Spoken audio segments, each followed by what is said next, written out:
Olá pessoal, Gildo Moraes aqui, professor de História do Colégio Curso e Aplicação. E hoje nós vamos falar de mais um dos povos que habitavam ali a região da Crescente Fértil, né? Lembrando a vocês, né? Ver se a gente acha o nosso mapa aqui. Olha lá, Crescente Fértil, aquela região em formato de foice, amarelada, né? Onde as grandes nações se desenvolveram, certo? Mesopotâmia, aquela região ali, ó, tá até escrito ali, ó, região da Mesopotâmia, entre os rios Tigres e Eufrates. Então nós vamos falar hoje de uma nação que está dentro do Crescente Fértil, no entanto, ela está fora da Mesopotâmia. Se você olhar, ela está lá no cantinho lá, ó, tá vendo? Lá no cantinho lá, que é o Egito Antigo. Então, galera, a gente até fez um comparativo, lembra, entre as pirâmides, né? As pirâmides são muito parecidas, né? Patésia na Mesopotâmia, que era a maneira genérica como a gente se referia ao imperador, né? O líder. No Egito Antigo você tem o faraó e a família real. Embaixo, sacerdotes, igualzinho, né? Sacerdotes e sacerdotes, militares e militares, escribas, você vai ter no Egito, eu vou falar deles daqui a pouco. Já na Mesopotâmia você não tem essa classe.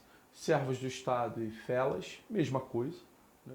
E lá embaixo, escravos e escravos. Beleza? Eu lembro também que a gente já comentou aqui sobre o modo de produção asiático, que era comum a todas essas nações, inclusive ao próprio Egito Antigo. Então vamos ao que sobrou, né? As últimas informações. Né? O Antigo Egito, galera, tem 3.000 anos de existência. Né? É importante a gente deixar claro aqui, mais de 3.000, né? De existência, é importante a gente deixar claro aqui, mas eu condensei para vocês aqui as informações mais importantes, né? A primeira delas é que lá no início do Antigo Império, na verdade, o Egito começa como dois impérios, né? O Baixo Império, que fica já perto do Mediterrâneo, e o Alto Império, que fica mais para dentro da África, né? O rei Menes, está lá, eu coloquei para vocês, ele unifica os dois impérios e aí forma o Egito Antigo unificado. Inclusive, isso é até uma curiosidade que eu acho interessante, quando vocês olham no filme aqueles chapéus, né, cilíndricos que os faraós utilizam, aquele é a coroa do faraó, né? E ela, na verdade, é um resultado, é uma fusão das coroas desses dois reinos, né? Eles pegam a coroa de um reino, a coroa do outro, fundem uma na outra, e aí transformam essas duas coroas em uma só, né? Inclusive utilizando as duas cores, uma era vermelha e outra é azul, e ela fica com, né, com tom azul avermelhado. O rei Menes é o primeiro do Egito unificado, né? Depois disso você tem um período de relativa paz interna, estabilidade dentro do reino, né? E a construção das grandes pirâmides, né? As grandes pirâmides de Gizé, né? Quéops, Quéfren e Miquerinos. Eu lembro que eu falei para vocês, num vídeo nosso, que eu ia comentar sobre uma curiosidade, sobre as tais maravilhas do mundo, né?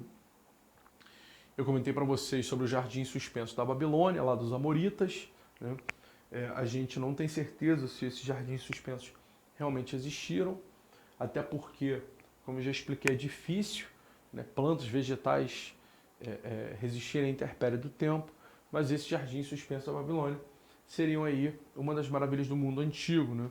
Eu falei do Colosso de Rhodes, eu falei do farol de Halicarnasso, falei da biblioteca de Alexandria, falei da estátua de Zeus, né, do mausoléu de Nabucodonosor, né? E uma das que ficou sobrando é a Pirâmide do Egito, né? Só que assim como a gente tem 7 maravilhas antigas, nós também temos 7 maravilhas modernas, né? Está o Cristo Redentor, a Torre Eiffel, a Torre da Liberdade, o Coliseu de Roma, né? E entre elas, essas 7 modernas, nós também temos as pirâmides de Gizé. Então elas são ao mesmo tempo maravilhas do mundo antigo e maravilhas do mundo moderno. Eu sempre chamo a atenção aos alunos ao seguinte, né? Se a gente considerar que elas foram construídas, olha lá no calendário, né, 3.200 a 2.300 a.C. Se a gente considerar que elas foram construídas nos anos 2.300, ou seja, no último ano do Antigo Império, que não foram, nós sabemos, né? Mas só para efeito de cálculo, né? A gente chega à conclusão que se elas tivessem sido construídas no último ano do Antigo Império, 2.300, elas teriam ao todo 4.341 anos de existência, né? Ou seja, quase 4.500 anos de existência, e sinceramente não há nada que indique que elas estejam para ruir aí pelos próximos anos. Então, tudo parece se levar a crer que elas ainda vão perdurar por um bom tempo, né? Depois nós temos o Médio Império, que é a consolidação do Império, né? Você vai ter uma fragmentação interna dentro do Egito, uma briga entre o faraó e os nomarcas, que era o equivalente a governadores na época, né? O enfraquecimento do Egito abre espaço, aqui para a chegada dos Ixos, da invasão Ixa, né? Ao mesmo tempo que os Ixos dominam o Egito, nós temos aí a chegada dos hebreus, certo? É importante, isso vai servir para a gente daqui a pouco, vocês vão ver, né? Aqui eu fiz uma pequena inversão, galera, vai ficar um pouco confuso, né? Primeiro você tem a expulsão dos Ixos, tá aqui, né? Eu coloquei em segundo, mas isso é em primeiro. Você tem a expulsão dos Ixos e a escravização dos hebreus. Lembra que eu falei para vocês que os Ixos comandaram o Egito ao mesmo tempo que os hebreus chegaram lá? Claro que não é exatamente ao mesmo tempo, já expliquei isso várias vezes, né?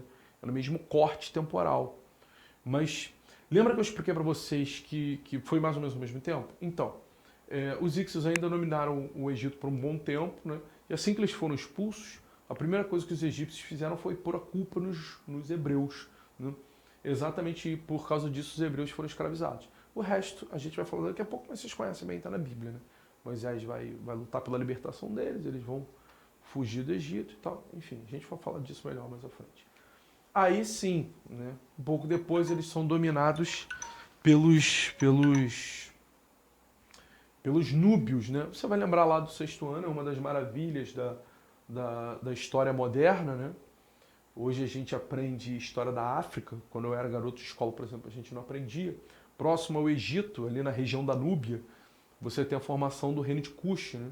Então os núbios saíram dali para dominar o Egito por 500 anos, né? Formando a era dos faraós negros. Beleza?